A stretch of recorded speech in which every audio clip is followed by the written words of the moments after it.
Qual que é a sua especialidade dentro do marketing digital, digamos assim, ou dentro do marketing de uma forma geral? E o que você vende de uma forma mais específica dentro do marketing? Legal. Então, eu diria que, bom, não dá para ser bom em tudo. No digital nós temos várias vertentes, diversos cargos. Quando eu comecei, eu tive a obrigação de, para fazer o meu primeiro... Gente, é verdade que você largou o ensino médio para você empreender por conta própria? E aí, ensino de médio é repente, sua foda. jornada empreendedora começou de lá, cara? Sim, ensino médio. Mas ensino médio é o ensino médio mesmo. Ensino médio, o primeiro ano do ensino médio. Eu larguei os estudos, porque ali eu já sabia que, inclusive, naquele ano que eu tomei essa decisão, eu já ia repetir de ano, porque eu não estava comparecendo tanto às aulas. Putz, eu sabia disso e eu permaneci nos estudos. Eu não larguei. lá. Tá Você aqui a podia ter diferença, sido- então. Caramba, cara. Só por Podia, isso. podia ser Tem Lucas que largar os Afra. estudos. Mentira, gente. E o motivo era porque eu já estava envolvido com outros negócios. Nessa época, eu já empreendia. E como eu estava falando para você mais cedo, eu tinha uma loja de games. E com essa loja de games, eu tive que me desdobrar ali o tempo todo para conseguir arrumar tempo também para estudar.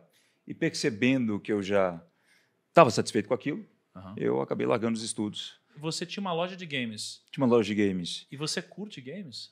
Bom, não tanto quanto eu curtia, Aham. mas sim, eu comecei até mesmo a aprender o inglês, jogando games em casa, assistindo filmes.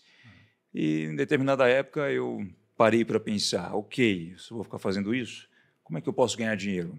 Eu vou ganhar dinheiro com algo que eu gosto de fazer, algo que eu já estou fazendo todo dia, com games. Então eu montei uma loja de games no estoque de calçados da loja da minha mãe, sem pedir inicialmente a permissão dela. Então eu cheguei lá, ela tinha umas repartições, arrastei tudo e montei ali na metade do... Cara, um cubículo, literalmente. Quase o tamanho da mesa aqui, tá muito pequeno. E ali eu já comecei a empreender para diversas outras pessoas. Os amigos da escola me convidavam para poder formatar o computador que eles tinham na casa deles. Ia fazendo esse tipo de coisa. Até que eu conheci o digital, que eu acho que é onde vocês querem chegar. Logo também saindo do ensino médio, Tá. porque o empreendimento mesmo eu comecei a fazer aos 12 anos.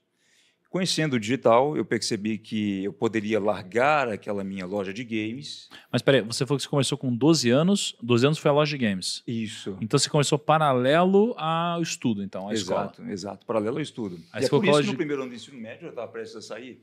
Aham, Eu já tinha um negócio rodando e etc. Eu não estava indo muito às aulas. aham, E meu entendi. pai não estava nada feliz com isso, inclusive. É. Você teve muita reprovação assim, por parte dos seus pais nessa época? Sim, tive. Até porque Eu sou adolescente, né? Larguei na escola. são da velha guarda, né? Eles Sim. sempre queriam proteger e etc. E ficavam bastante preocupados. O meu pai, então, mais preocupado ainda do que a minha mãe, por exemplo, com os estudos, porque ele percebeu que na vida ele perdeu uma grande chance se ele tivesse continuado os estudos e etc. Então, aquilo ele tentou passar para mim a todo custo. Então, sempre foi muito focado nessa parte. Quando eu tive que tomar essa decisão, foi bem difícil para ele, e para minha mãe, inclusive. Como que foi, cara, nesse dia que você tomou uma decisão? Assim? O que foi...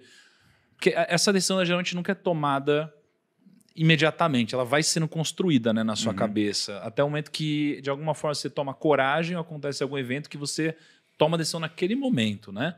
O que foi o gatilho que te fez tomar essa decisão e como que foi esse momento de se desprender de algo que faz parte do padrão da sociedade e que, com certeza, fez parte do motivo que te fez chegar até aqui? E tem muitas pessoas que, às vezes, não têm coragem de fazer isso e continuam ali naquela cadeia produtiva de estudar, depois virar um empregado e seguir aquele fluxo, até que chega no final da vida, dependendo da aposentadoria do governo. Tudo, às vezes, porque não teve a coragem que você teve lá. De onde que veio isso? Qual que foi o gatilhozinho? Então, tiveram vários gatilhos. As pessoas sempre me perguntam, mas eu não tenho um dia específico que eu recebi um estalo e falei, vou fazer. É o acúmulo de várias e pequenas coisas que vão acontecendo no decorrer da vida. Eu me questionava muito com relação ao caminho que eu ia percorrer. Então, ok, eu estou estudando, eu não sei o que eu quero fazer, eu vou descobrir, como todas as pessoas aqui ainda vão, depois eu vou para uma faculdade, quanto eu vou ganhar? Quanto tempo vou trabalhar? Como será a minha vida? como eu estaria aos 30 anos? Eram perguntas que eu já me fazia antes dos 17, 18 anos. E, de certo modo, eu percebia que, aparentemente, eu era a única pessoa que questionava aquilo. Se você me perguntasse na época o que eu gostaria de ser ou fazer, seria ganhar dinheiro. Aí eu teria mais liberdade para tomar as minhas próprias decisões. E eu parei para pensar, mas ok, eu vou aprender a ganhar dinheiro? Quem pode me ensinar isso numa faculdade? E se a pessoa vai estar numa faculdade me ensinando isso, como é o estilo de vida dela? Já observando aquilo, eu percebia que não iria condizer com o suposto mentor que eu realmente gostaria de adquirir para chegar nesse objetivo. Então, foram acúmulos de diversas coisas. Eu sempre fui mais independente, e eu dou crédito a isso graças aos meus pais, que nunca fizeram questão de me dar sempre o que eu pedia nas mãos e etc. Eles são bem trabalhadores, então incentivavam ali o Tiago, né, do passado, a procurar e perseguir suas próprias coisas. Mas, ao mesmo tempo, faça os estudos, termine.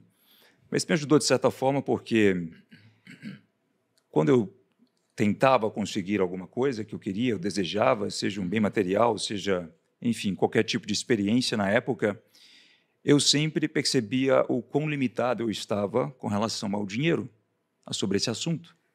Então, eu já me questionava sobre como eu resolveria isso no futuro e se eu iria realmente querer seguir aquele caminho. Então, uma das decisões que mais me ajudaram nesse momento a sair do primeiro ano do ensino médio foi o fato de eu ter conhecido o marketing digital pelos norte-americanos. Então, como eu já ficava boa parte do tempo no computador, eu me inscrevi em várias listas de e-mails de diversas coisas e, de repente, eu acabei recebendo um e-mail e entendi meio que o padrão ali do que a pessoa estava não oferecendo, mas fazendo, sabe? Aquele padrão de como ela estava tentando incitar uma venda, incitar os gatilhos, etc. E aquilo me chamou muita atenção. Então eu pensei, tá, eu acho que eu sou capaz, mesmo não tendo tanto conhecimento, de fazer pelo menos uma página, como essa pessoa está fazendo na internet, a partir do meu computador em casa. Olha só, eu tiro 3 coisas do que você falou importantes, que são características de um empreendedor e que geralmente nos levam a um caminho positivo em relação ao sucesso. Primeira das características que eu percebo aqui é que você falou que você pegou o fundo da loja de sapato da sua mãe, ela não sabia ali na época, e você usou aquilo quase que de depósito, quase que para você construir a sua loja, né? Uhum. E eu vejo que, de certa forma, o empreendedor ele tem uma coisa de ele não avisar o que ele vai fazer, ele faz. Exato. Né? Então, tem gente que fica avisando, falando, perguntando, pedindo, planejando. Será que eu posso? Sabe qual que é o que eu pensei nessa época? Se eu perguntasse para ela, ela diria não. Uhum. Então, eu arredei todas as estantes de calçados, porque eu estava no estoque. Eu não estava na loja, literalmente. As pessoas, para saberem que eu estava ali, teriam que ser avisadas, né? Os amigos de escola iam lá, frequentavam, etc. Mas eu sabia que se eu avisasse a minha mãe ou pedisse a permissão, provavelmente ela não deixaria. Perfeito. E o que eu fiz foi, ok, eu vou organizar esse lugar, vou acumular todas as estantes em um só lugar, vou limpar essa área e vou colocar aqui todas as coisas que eu preciso na parede. Perfeito. Eu vou furar a parede com uma furadeira. Nem sabia. Eu peguei uma furadeira, conectei numa extensão e ali, já jovem, eu estava furando a parede e pregando as coisas conforme eu mesmo já estava... Eu encomendei uma marcenaria, isso antes de avisá-la. Então, eu pensei comigo, tá, na hora que ela vê isso aqui do jeito que eu já fiz, vai ser muito difícil ela tentar me fazer voltar atrás. Olha só. Não, cara, a primeira vez que eu peguei numa furadeira, o Kaique já está acostumado, né, Kaique? Já bateu laje, tudo, né? O Thiago é muito precário. Tem várias histórias, né? Não, cara, eu fui pegar uma furadeira. Eu te falei disso daqui uma vez? Não, acho que não. Só botou uma mini estantezinha assim, e eu falei, como que eu boto esse negócio? Uma furadeira. Chama alguém. Ah, sim, uma furadeira, né? Aí eu fui lá, falei, é aqui, né? Bota um aqui, né? Aí peguei assim, mirei a furadeira, fiz um xizinho com um lápis. No que eu apertei o botão, cara, fez assim, ó. Aí, cara, a parede rasgou. Eu falei, acho que eu não sei fazer esse negócio direito.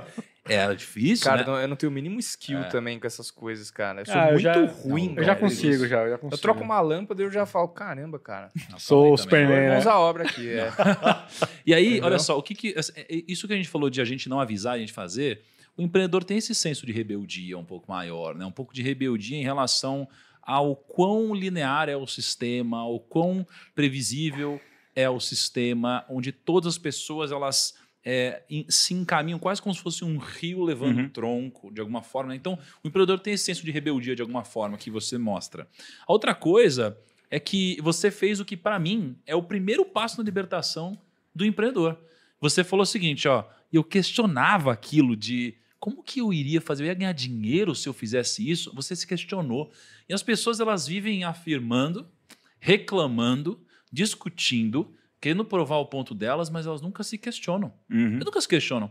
E se elas não se questionam, elas não se abrem a novas possibilidades. E aí elas vão sendo empurradas como se fosse na época que eu estava pegando lá a linha vermelha, muitas vezes fazer reunião no metrô, abre a porta e você não precisa nem se mexer, você vai sozinho. Carregado. O mundo faz isso com a gente.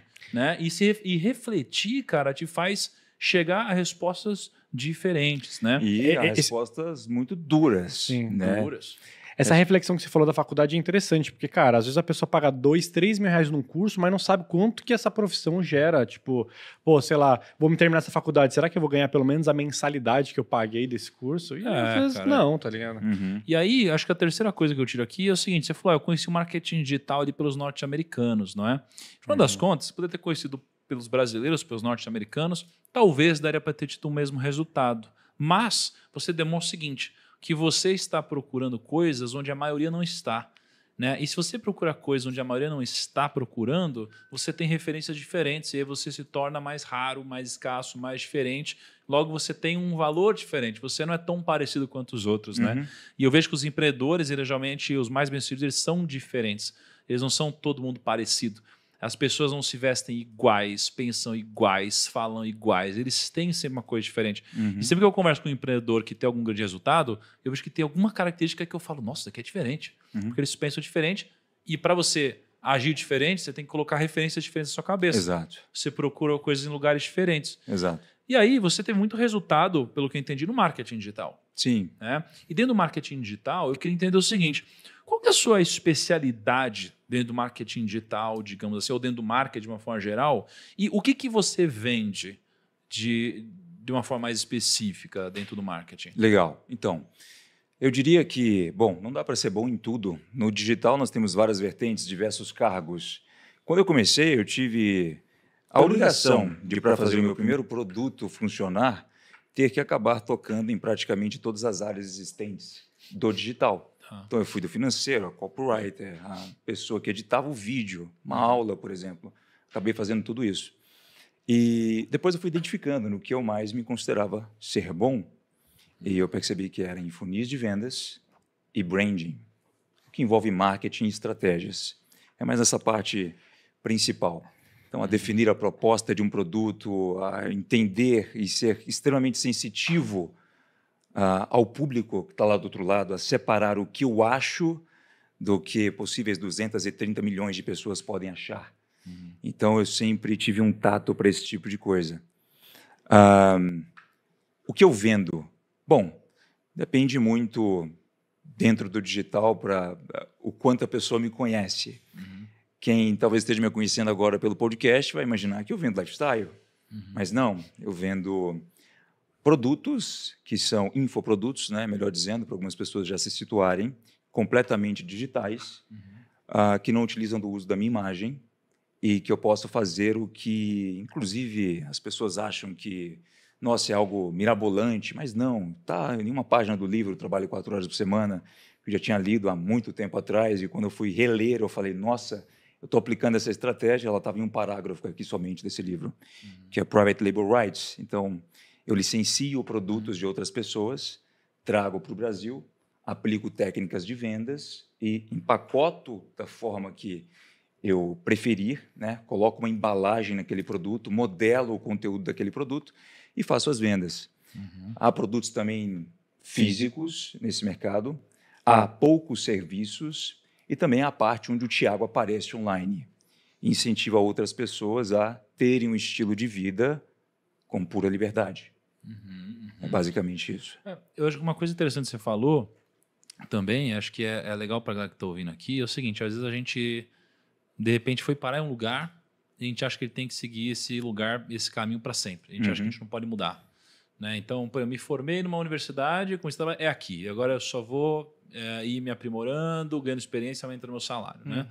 E o Thiago Tem um falou o teto seguinte...